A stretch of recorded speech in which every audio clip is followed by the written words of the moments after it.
I personally think that Josh Sargent should be the number 9. My biggest concern is that Mexico does tend to make those little mistakes defensively, but it's the inconsistencies.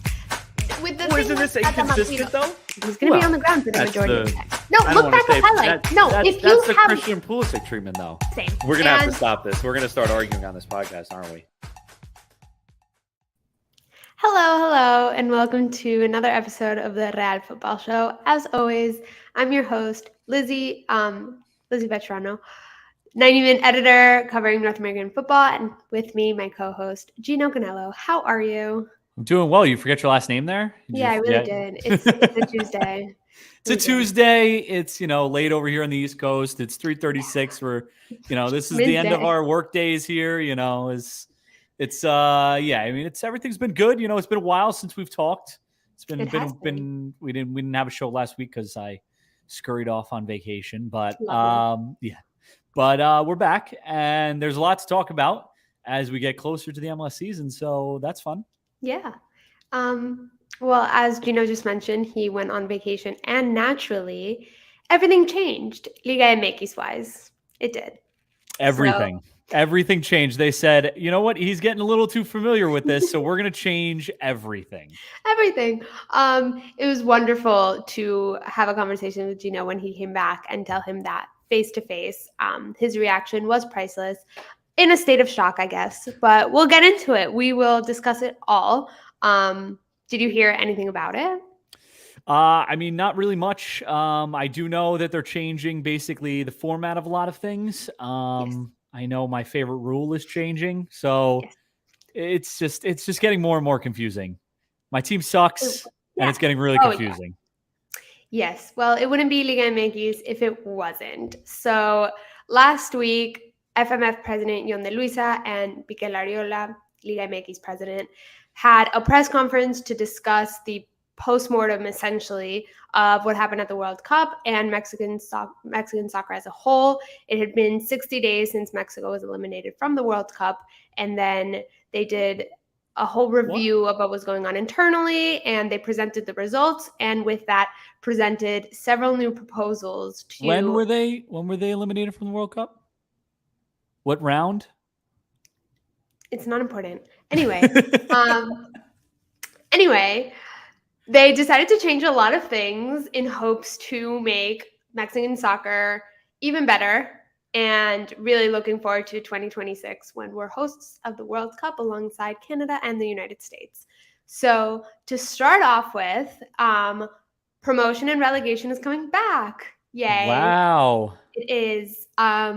Essentially, the idea is to start including changes in the upcoming 2023 Apertura to head into the 2023-2024 season. Again, none of this has been quite cemented yet.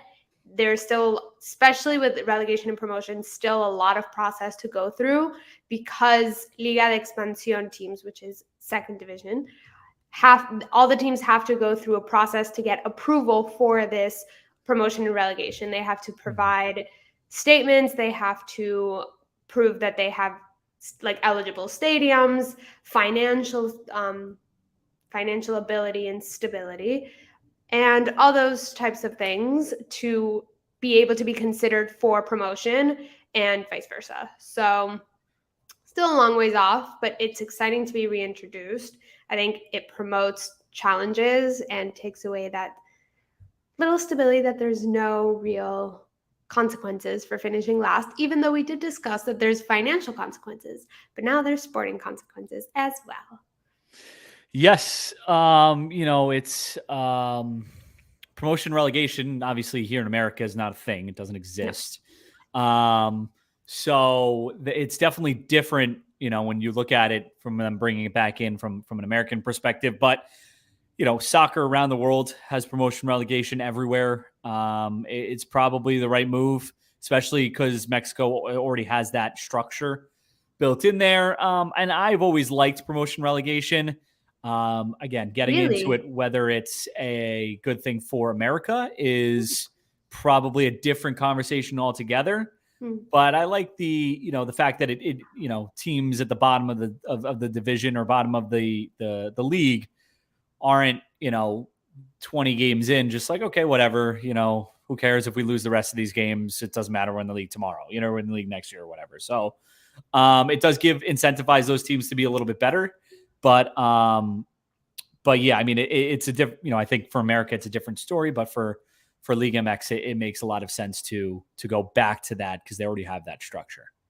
Yeah, and I want to point out it was paused, I believe, during COVID, and then it wasn't reintroduced because of several issues with Liga de Expansión, but hopefully it's coming back again in the hopes to incite players to be better, teams to be better, and more competition. The idea is that between competition in Liga MX and Liga de Expansión clubs, there'll be more options for the Mexican national team to thrive and to pick up from.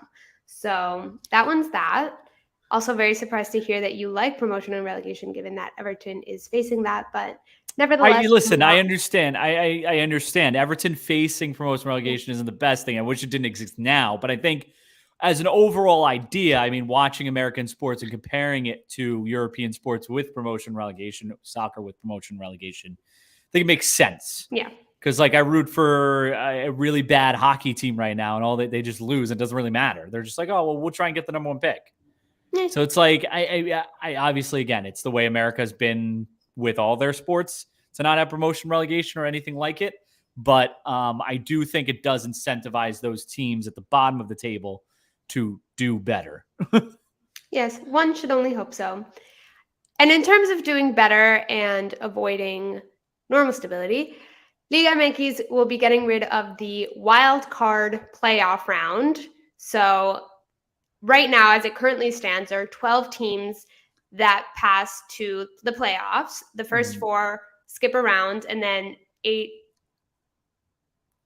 5 to 12 then face a wild card playoff round and then go in. So now there's no wild card, and it'll be just teams 1 through 8. Gotcha. Very no exciting. Bias, Last right? 4.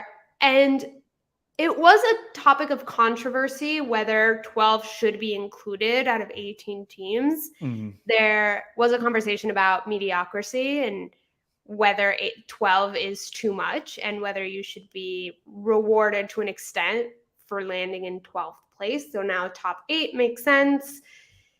It really does push teams to be their best and a stable playoff round. So that's nothing new, not yeah. much of a shock. Again, just I think just something that again incentivizes teams to be a little bit better. It obviously 12 teams out of 18 teams is what's that? I think that's I'm not going to try like to do 3/4 of your league or something close to that, or 66% of your league. Mm-hmm. So that's not exactly, I think it's 66% of your league. So that's like a lot of teams making the playoffs. It means you can be bad and still make the playoffs. So, which again, that's something that maybe we can talk about when we get to the MLS portion of this conversation, or of this podcast. But yeah, I think that, again, it's another move to incentivize teams to get better. And, it creates a more competitive league because there's not, it's not like if you're in 12th, you're like, all right, whatever, I'm going to make the playoffs anyway. Changes up a little bit. And in terms of increasing competition, the foreign player rule, which you favorite rule, will be changing also. Ideally, and their proposal was it will be coming down from 8 players to 7 in a way of promoting Mexican players and having Mexican players front and center to be chosen for the Mexican national team or picked up by European teams. A couple of foreign players in the league have spoken out about it and are worried for their jobs, but it's just coming down from 8 to 7. So really play better. Yeah. And well, yeah, I mean, again, I mean, it's definitely different. But again, we can talk about it as a whole. Is that the last rule change? There's one more. Okay. They are going to be introducing a new trophy that awards the combination of points. Essentially, for American listeners, Liga MX will be introducing a sort of supporter shield that rewards the amount of points you manage between the Apertura and the Clausura. So they'll be adding the points from both of those smaller tournaments and considering it a longer tournament trophy. Mhm. And yeah, so there will be 3 technically trophy winners, the league champions from the Apertura, league champions from the Clausura, and the overall points champions. Mhm. New trophy. Inflation just means more stuff, It's just it's really putting again, it gets a little confusing with this. And again, it's from what I understand it's, there will be an Apertura trophy for the Apertura season. There'll be a Clausura trophy for the Clausura season. And then there'll be a Supporters Shield trophy for the Supporters Shield season, for like both seasons together, from regular, but not including playoffs, just both seasons Not together. including playoffs, correct. And then there's going to be the Copa por Mexico trophy, which is arguably the biggest trophy in all of Mexico. So important. And then there's going to be the Grand Trophy, where the 2 winners from not the 2 best teams in the regular season, but the 2 teams who win the playoffs from each Campeón de campeones. The Campeones de Campeones. I think I said that right. And they're going to get another trophy. So yes, everybody's getting a trophy this year. Everyone's getting after this year. Yes, and Geno and I are as well for participating. So yes, exactly. We're all getting participation trophies. I think Liga MX is going to send us a trophy. Maybe I can think it's going to be all 5 trophies, just replicas of all 5 trophies, so I can have them all and display them behind me. Anybody in Liga MX can get that done. Let me know. We love so many trophies, but yeah, those are the proposed changes. There will be a meeting with owners of Liga MX teams and ownership groups to meet and discuss these proposed changes. So nothing cemented and nothing concrete yet. Everything will be discussed. So before we move on, I do want to ask you. Overall, what are your thoughts on these changes? I think they're interesting, definitely. I understand where they're coming from in a bid to better Mexican soccer, especially when they mention the foreign player rule and putting Mexican players front and center. I think it's to a certain extent counterintuitive, because with the more pressure of having Mexican talent, that means the less likely Mexican teams are to sell their talents to European clubs, because you need yet another Mexican within your team. And obviously you can't have a foreigner. So in principle, it makes sense, but then the repercussions, I think, will hurt Mexican soccer to an extent. I'm very excited, though, for promotion and relegation, should it work seamlessly, I guess. But there are concerns, there are stresses. So I hope it does work out. I hope the proposed changes are done well. But with Liga MX, I don't know. There's always concern. Yeah, I think the big thing is, right, like you said, I think it's an effort to promote Mexican soccer more. And obviously after the falling out in the group stages of the World Cup, that's something that was obviously a shock to a lot of, a shock to the Mexican country, the Mexican Federation, something that they never obviously want to happen again. So similar to the way Germany does things, and is doing a whole new revamp and has done this before after what I think was the 2002 World Cup when they failed to get out of the group stages there, I believe. The Mexican Federation feels like it's time to make those changes now. Whether those changes will actually help, that's something we will have to wait and see. But at this current moment, I think that they are good changes that incentivize teams to be better, incentivizes these Mexican players to have a little bit more competition, give some teams an opportunity to showcase their players at the next level with promotion relegation. So I think as a whole, it could be good. But as you said, it depends on how Liga MX actually executes these rules over the course of time. Yeah, I think the only one that doesn't really make sense is the addition of an extra trophy. Yeah. I do think that just strokes an ego more than anything at all. But we shall see. I think if it pushes teams to achieve much more in the regular season beyond just landing in the top 8, then great. The more incentives, the better. I don't know if necessarily an extra trophy will do that, or essentially a supporter shield motivates teams. But if it does, then phenomenal. I'd love to be proven wrong. Yeah, I guess we'll see. I guess we shall see. We shall see. So we now head into week 5, which I guess could be categorized by two things: the firing of managers and draws. This week was sponsored by draws. We saw 4 draws. Crazy. Not necessarily the competition I wanted to see, but we shall start with Santos Laguna versus Club America, which was a personal draw. Because, especially, I made a bet with my husband.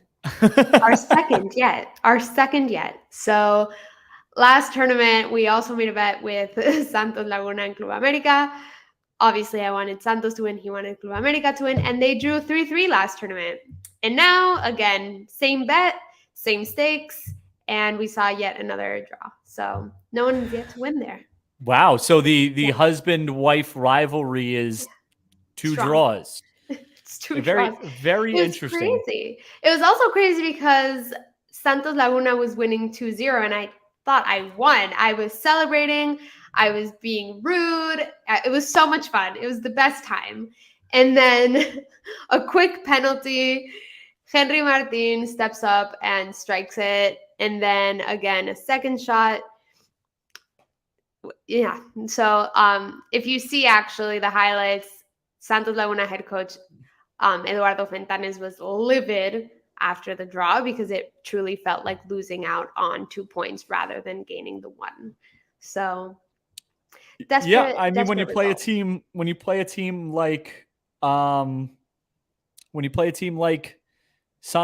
America, and you can get up 2-0, that's a really good start. You should not be drawing, Really good 2-0 in the first half, but like you said, they grabbed one before the end of the first half with that penalty, and then they were dominant in the second half, and obviously Martinez gets the second goal to tie it up.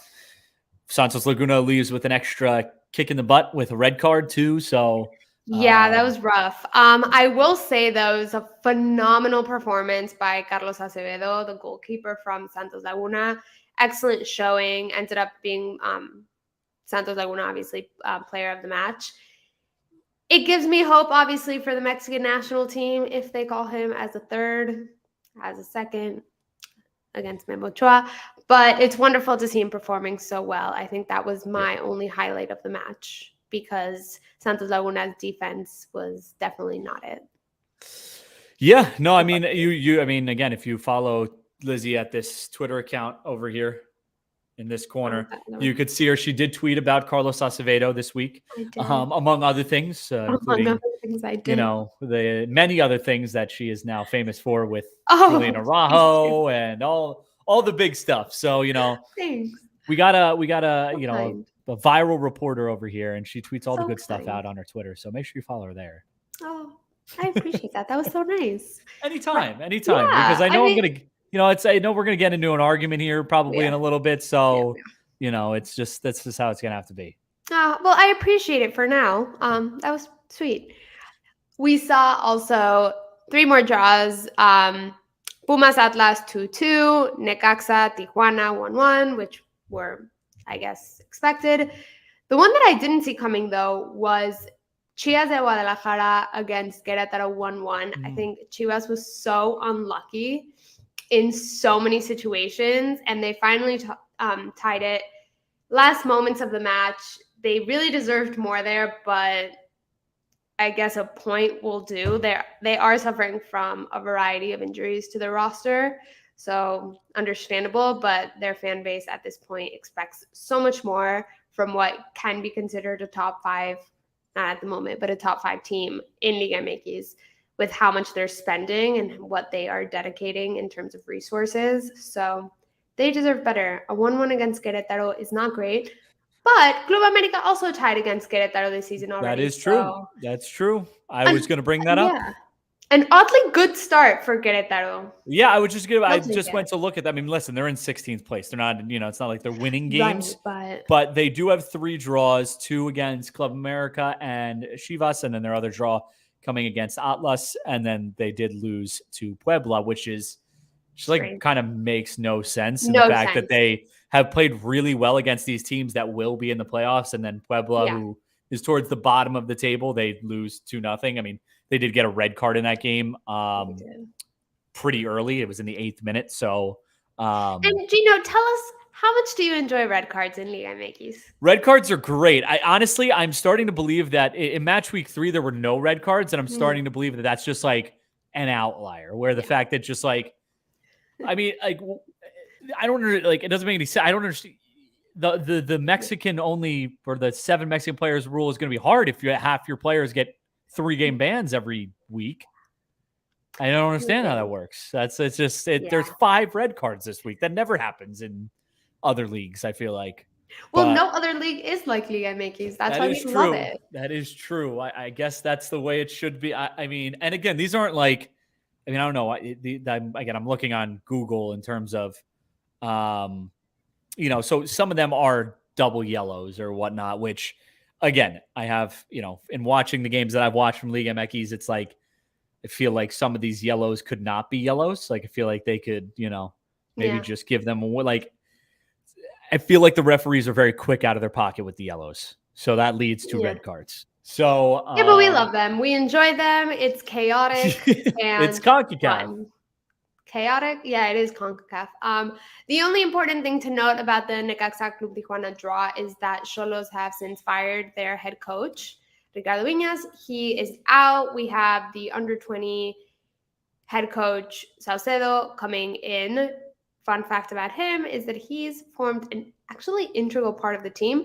He was the goalkeeper for the 2012 winning squad and then retired a couple years after that and started becoming a head coach, got his license, became a head coach for Club Tijuana in various different youth academy levels, has worked with under 14, under 16, and under 20, both as assistant coach and then head coach for under 20 now. So he's the interim manager now. It's the week of firings. Mazatlan also fired their coach. So quick early trigger in the season. I mean, again, Mazatlan is in last place. So, I mean, understandable through 4 weeks that they're in last place. Not only are they in last place, they've only scored 4 goals and they've given up 13 goals. And again, it is depressing. It's a little bit inflated with the 6-0 loss. They got a red card in their game against Club America, so the 6-0. Yeah, but also don't lose 6-0 then.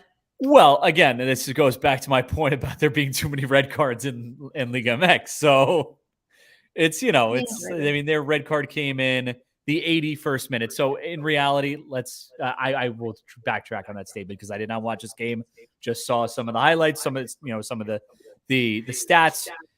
I'm looking back now. They only scored 1 goal after the red card, so really Mazatlan got beat 5-0 with all 11 men on the field. So that's an issue. Feel like Thank you for backtracking on that. That's an issue. That's not a red card issue. That's a Mazatlan issue.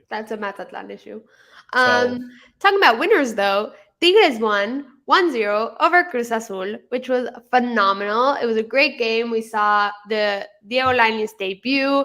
He's back at Liga MX after a great stint with Club America in the past before going to Europe.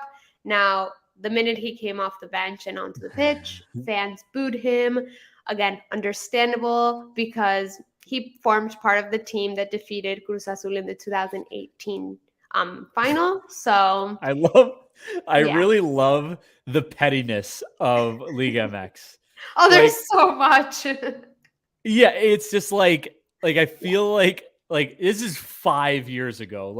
And I mean maybe this is all soccer. Like, I mean, obviously, in the Premier League, Jordan Pickford hasn't played for Sunderland in 10 years. And what feels like 10 years, I'm sure it isn't, but what feels like 10 years, and Newcastle, every time they go to St. James Park, they boo him every time. And it's so funny because it's like, this is just so far. I mean, literally, nothing has happened. It's just like so far past. Like the kid hasn't played in Liga MX in 5 years, basically. And they're just like, you know what? I don't care. His first game back, I'm booing him because he was on the other team. Yeah, it was actually crazy. It was exciting to see Diego Lainez play again. He has yet to play a full game as a starter for about a couple years now, which is concerning. He's currently on loan. He's still owned by Real Betis over in Spain. Currently on loan with Tigres. Anything can happen there, and they can recall him at any time should they see fit. But he made his debut on Saturday. Saw a couple of good moments. He found his way into the box. He had a couple shots on goal. It was definitely interesting. I think the energy was there and the momentum could definitely build in Liga MX, and maybe he just needed to come back, stroke his ego, get back in the game, and then head off to Europe and try again, I guess. I always say that Diego Lainez's story is the reason why Liga MX players should go to Europe. I know it seems like that failed case and players coming back, but that's what I want to preach. Like, there's always the option of coming back. Those deals between Mazatlan and you're going to Club America, or Mazatlan and you're going to Chivas. Go to Europe first, test it out, and the offers from Monterrey, Tigres, Club America, Cruz Azul, they'll still be there if you're at a good rhythm from Europe. Try, and if you fail, come back and thrive in Liga MX. You never know. Yeah, I mean, I guess my argument to that would be more like when he went over there, I think he was a little young.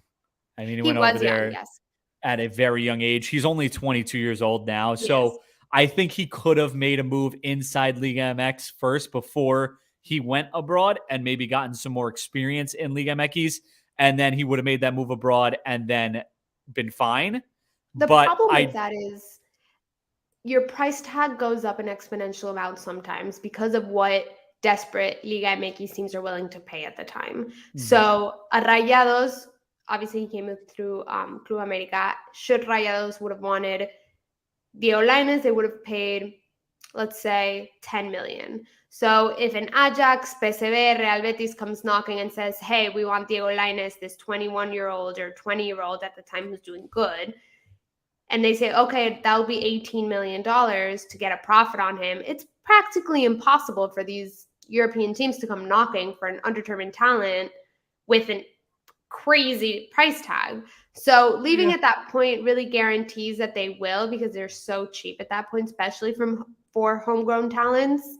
You can get out like 5-6 million, and for European teams at this point is really nothing. So for me, I guess would be go over there. And Lainez's trajectory was interesting. I think had he gone to Ajax, because he had an offer at the time, had he gone there, his career would have been severely different. I love the Eredivisie for young Mexican talents. I think they learn, they develop, they get their own style. But he didn't go there. He went to La Liga. So, but now he's back. I think it'll do him a lot of good to be back at Liga MX. Yeah, I think that's a really good point. The fact that the price tag does go up.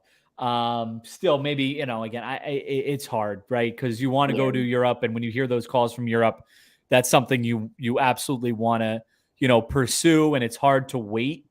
Maybe staying at Club America a little longer, but again, you're right. The price tag does then probably go up as well.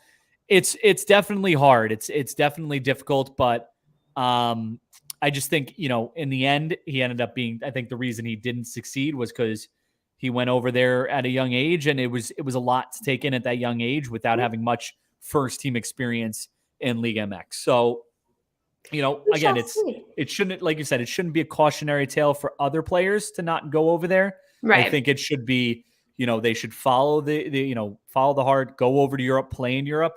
But I do think that he might have been a little too young at that point with the lack of first team experience to really make an impact over there. I think maybe another year or two might have helped him.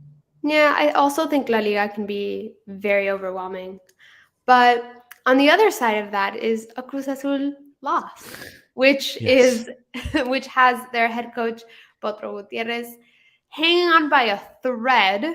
Rumors are already swirling. He'll be the next head coach to head out, which will be interesting. People are also saying that Miguel Herrera, El Piojo, who interviewed to be the Mexican national team head coach and apparently will not get that gig, will then head out to Cruz Azul, the same way that Jimmy Lozano is sounding for Cruz Azul.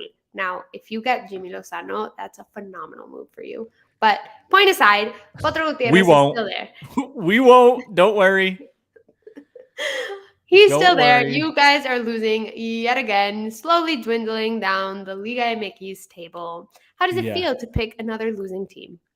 Yeah, I mean, 3 goals in 4 games is, Not great. let me just see. Yep, tied for the most or least amount of goals scored by any team this season, Nice. tied with Club Tijuana, who already fired their coach, Yep. and Leon, who has not fired their coach yet, but has 4 points because they do have a win. Again, they've only given up 6 goals, which is fine, but the ball's not getting in the back of the net, and that needs to change. I mean, they need to figure out how to get the ball in the back of the net because right now, I mean, obviously your worst start to a campaign in 18 years. 18 years is not good. It's not I good. will say though, and I'm not justifying anything, but I will say injuries have not been your friend this season. It just came out also that Carlos Vargas is out for about 6 months with a knee injury. I think he ruptured his RCL, I believe it's called. Really not a medic, so I don't know the I specifics don't know there, what these things mean, these letters mean. I know But ACL, but I don't know RCL. But he did rupture something in his right knee, which will keep him out of the side of the pitch for 6 months. He's slated for a return amid the Apertura coming in August. not So he's out, and he's among quite a few Cruz Azul players. So yeah, I mean, could be the again, reason, but also do better. yeah, again, if you look at it too, I mean, I'll go back to the Necaxa game in match week 3. They gave up a stupid goal that they should never given up, and they couldn't put the ball in the back of the net. And that's a recipe for losses every week in and week out. So, Good for you. you really should probably figure that out. And again, I mean, you look at the stats. I mean, obviously, stats don't tell the whole story, but they Like, had it's bad. 17 shots, only 3 on goal. Like the quality of the shots matters. And again, Tigres didn't have that much more possession, didn't have they had 10 shots, only 4 on target. So it's not like Tigres was outplaying them phenomenally, getting 25 shots, 10 on goal, and they had 10 shots and 3 on goal. This is a team who just cannot find the back of the net right now, and it's costing them in every game. Yeah, it's getting worse and worse. You do have good talents. Obviously, we know Uriel Antuna is still at Cruz Azul. He's great, but can't do well. Pachuca, on the other hand, can, and they're denying the reigning champions curse. They're still winning. They're top of the league. They're doing phenomenally well, which is great to hear because Guillermo Almada is rumored to be the next Mexican national team head coach. I believe the rumor is he mentioned he wants to stay through the campaign and then head off to the Mexican national team once the Clausura has concluded, and Liga also, but he would manage Nations League matches in March. A little confusing, but he's a great talent. He's led this team to do so well considering they're young. A lot of Mexican players, they don't necessarily depend on foreigners like other teams like Atlas does. So very exciting. They keep winning. It's great. And before we wrap up week 5, was there anything that surprised you this weekend? Wait, so I do have a question. I have a question. So I was reading an article that actually, it might have been a quote that that I think you wrote the article and it took from somewhere. The Tijuana coach was labeled as professor. Oh, yes. What is that? So they call within Liga MX, a lot of players and a lot of head coaches will be referred to as profe, which means like professor, like teacher. That. So it's like profe Herrera or profe Piojo, like Piojo necessarily wasn't referred to as that, just Piojo is phenomenal. But el profe Almada, just like head coach, teacher, term of endearment, really, and I guess respect. That's cool. I kind of like that. That's cool. It's a different thing. I just thought I just didn't know if there was another club that was linked to university and they just only hire professors as their coaches. That would be that's a good connection, but no, I think it's just a term of, it's kind of like saying like sir, ma'am. Yes, gotcha. No, that makes sense. That makes sense. I understand that. I mean, I think just as a whole from this week, again, I mean, going back to the Cruz Azul Tigres game, Tigres also has had a phenomenal defense this season so far. 5 games, only 2 goals given up. So that's obviously very good. And they've played Pachuca. They've played Cruz Azul.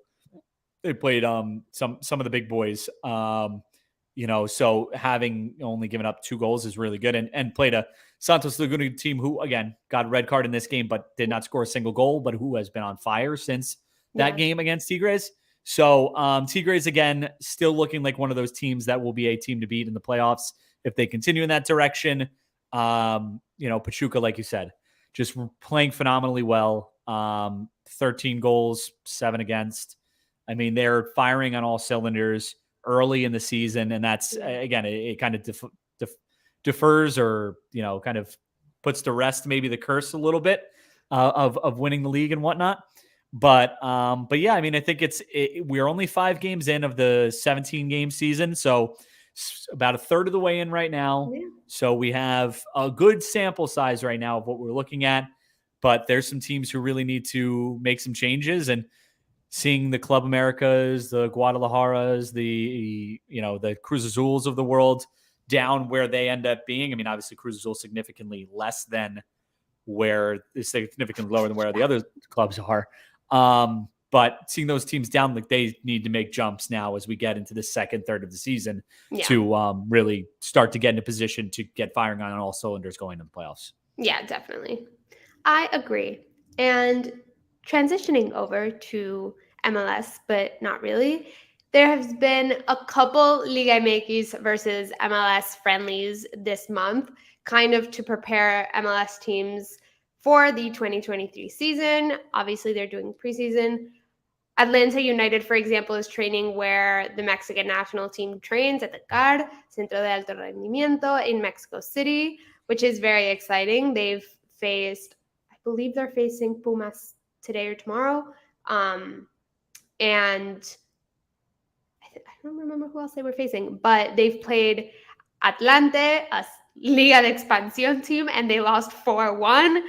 Very sad. And I know what you're going to say, but I do think it's worth mentioning that it's a Liga de Expansión team, and they lost by 3 goals. That's absolutely insane. That's crazy. No, I'm looking this up. I'm looking this up right now. Because I want to see who they played. I want to see if any of the real players play. Like, if I'm looking at the academy players in preseason, like, I want to see if they actually played their real starters. I got to find where this. It'll be on Twitter, I'm guessing. Yeah, I don't know. I can't find. This is going to take too long to find. Either way, the MLS is in preseason, all right? Okay. These teams have had 5 weeks. They did a whole preseason tournament. I don't think Atalante was in that, but no, they weren't. But it's still, they've had plenty of time to really get ready for this match. This is their Super Bowl.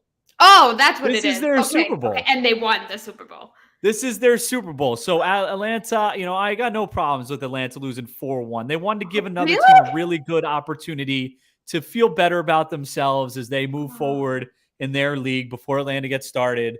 So this is nothing to do with Atlanta being bad or the MLS being bad. It's actually the far superior league. Are we going to say the same thing when they play against Cruz Azul tomorrow? Well, no. If Cruz Azul wins, Cruz Azul. Really? No, actually, though, I mean, I'm going to have to start watching some of these friendlies just to see, like, what the setup is for some of these games. But a lot of them are not televised. They've been closed door. They've been very secretive, which is nothing new for MLS. They do that quite often for preseason games. I think Philadelphia Union has been the only truly transparent team. Yeah, they have. I saw that the other day. To guide their fans into what's going on. But potentially we might get information about tomorrow's friendly, which should be great. But I think there should be concern over losing 4-1 to a Liga de Expansión team. Are we positive this wasn't Atlanta United too? Yes. Are we positive of that? We're positive. Are we sure? We're sure. I don't know. I have. Atlanta United. Wait, no, it wasn't 4-1. It was 3-0. No, it was 4-1. I don't know. The Atlanta United count has here. That's it for our first preseason match in Mexico. 3-0 final.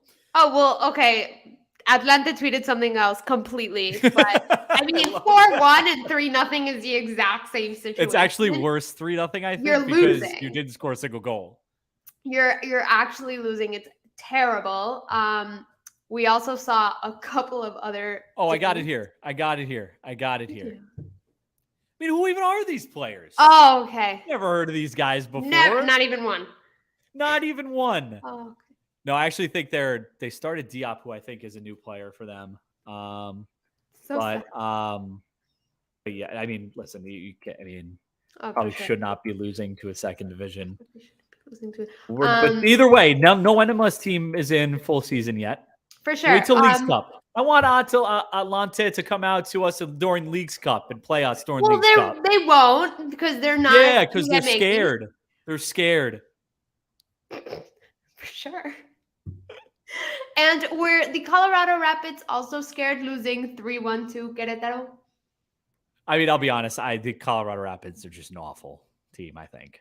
Just a genuinely awful team. Them and the Atlanta United one is bad.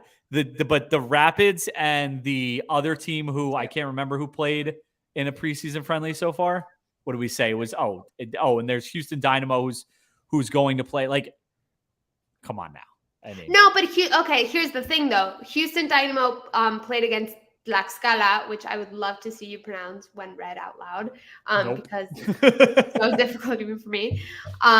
They played against Tlaxcala. They won 2-0, which is great. It's another Liga de Expansión team.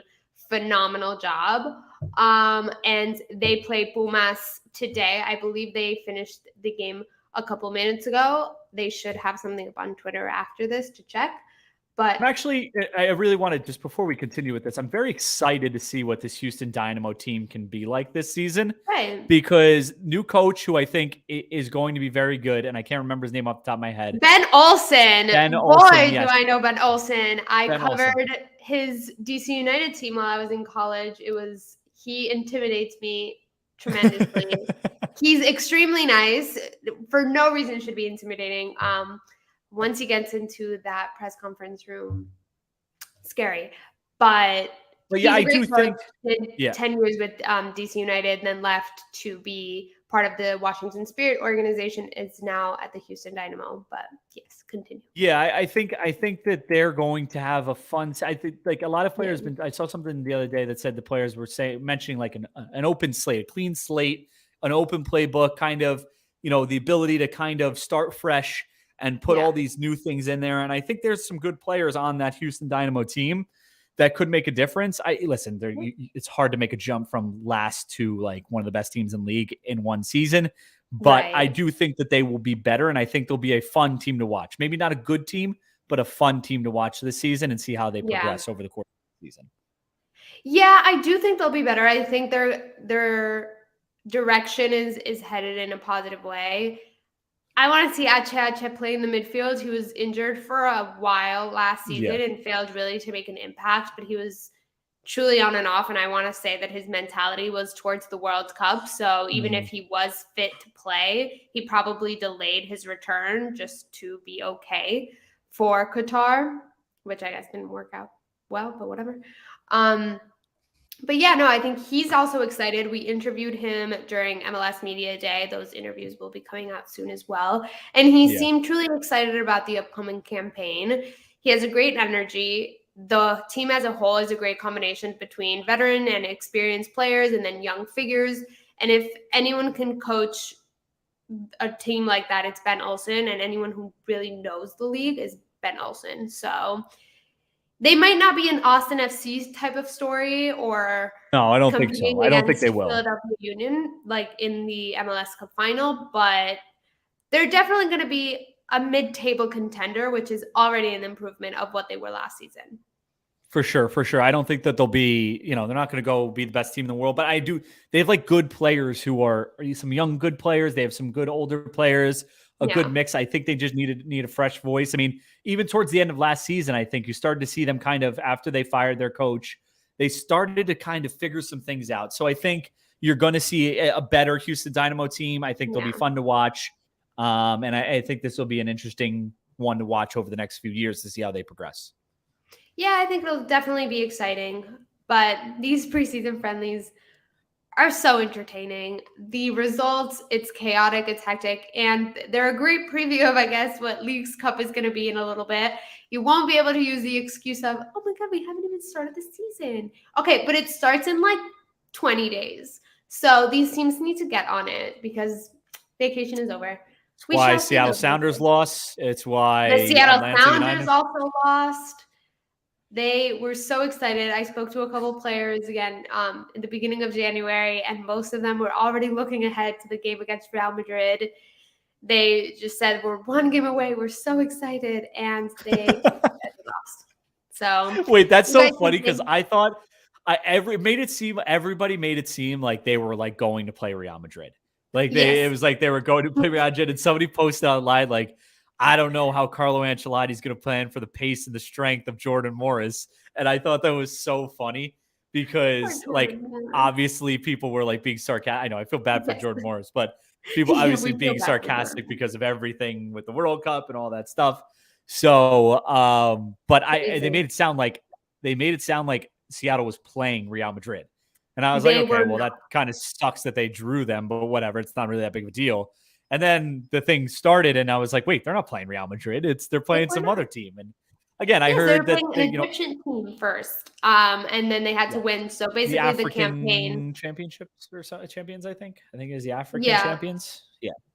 Yeah, so the idea and the narrative was we're one game away of facing Real Madrid, but they didn't get there, and they can absolutely thank Alex Roldan and his ankle for that. The ball deflected, a shot from the Egyptian side players deflected on Alex Roldan and then found its way into the net in the 81st minute. So they really held off for 80 minutes before coming to a crashing end. Head coach Ryan Spritzer spoke about it. He said it's very unfortunate. He thought they played well, but we move on. And yeah, they must, because again, the season starts on February 25th. They have a busy time ahead. They really didn't do well in 2022 MLS season. And it's actually a really interesting phenomenon. Christian Roldan was talking to me about it, that the fact that they won the CONCACAF Champions League so early on in the season gave them the false sense of security that it had been a successful campaign when really they had 20 games left to be played in Major League Soccer. And in my opinion, their roster depth really didn't give way for them to be able to focus completely on two competitions, and their balance was terrible. So while they were thriving in the international competition, they were doing horribly bad in Major League Soccer. So they came back to that mess. No one really recovered emotionally, and the team missed the playoffs. So they definitely have to come back from that season and build off of that, because they have some improving to do.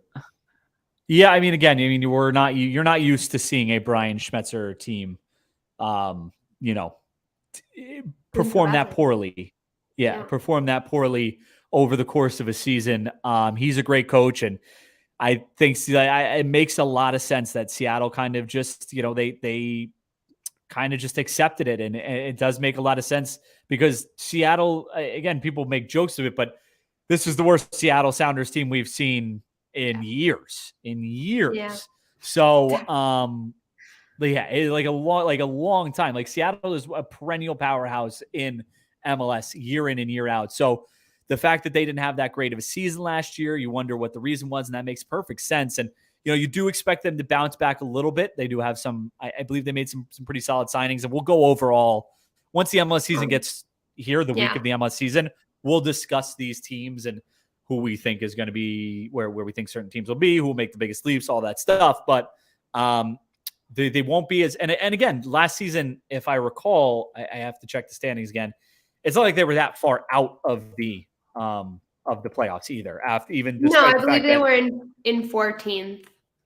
Yeah, and I'm looking at it now, and it says, they were in 11th place. They were in 11th place, 6 points off of a playoff spot. So it's not like, they obviously were the worst they've been in a very long time, but they still managed to pick themselves up and go on a little bit of a run and get some points there to get them to those 41 points. But you expect them to be at least near the middle of the table, right around that last playoff spot, at least this season.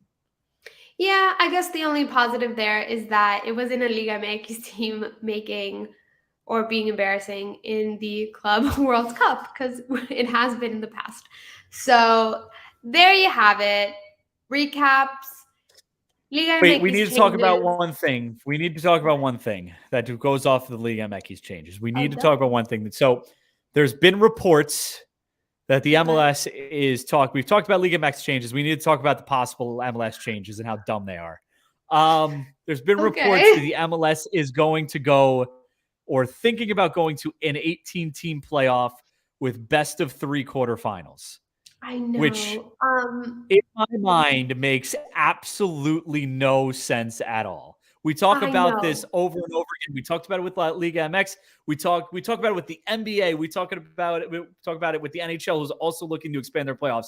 We talk about how too many teams make the playoffs. 18 teams is over half of the 30 teams that are in 34. the not even 28. There's 28 teams. Once you get St. Louis in, there's going to be 29 Right. teams. So 18 teams, that means 11 teams out of the 29 teams don't make the playoffs.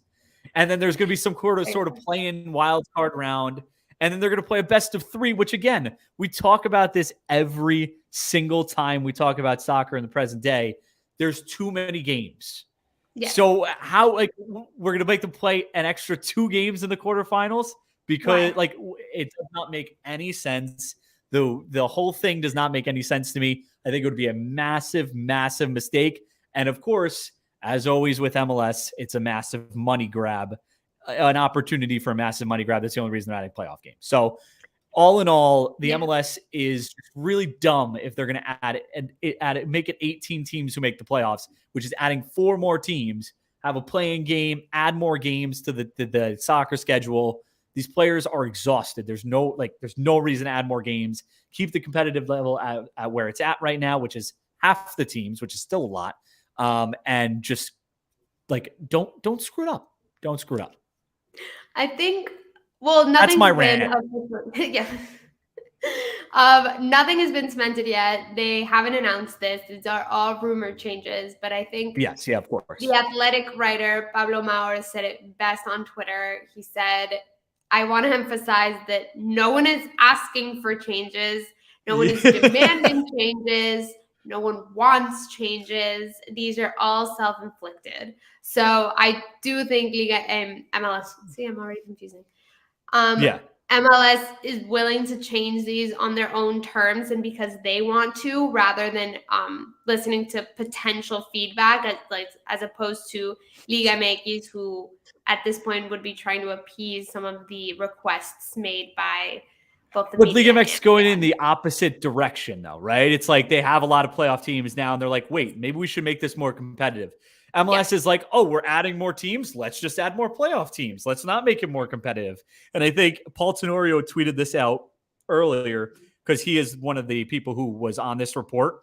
He said, anytime you can have 18 of your 29 teams make the playoffs, you absolutely have to do it in the name of making things more interesting to fans. Obviously, as a joke, people did not get that as a joke, but he's like, sarcasm. He said that's what he said. He said, "Shoot, I forgot to add the sarcasm text on this one." And it's just like it's so again, as you said, it's not a change MLS has to make. It's a change MLS will make if they do decide to make it because it will make them more money. That's the only reason. And it's a change they want to make, which is crazy. But we shall see. Hopefully, more reports come out, and that'll be very exciting. Yeah. So yeah. Thanks for listening. We'll be back next Tuesday to discuss week 6 and all the changes, transfers, and new rules that I'm sure will come out by next Tuesday.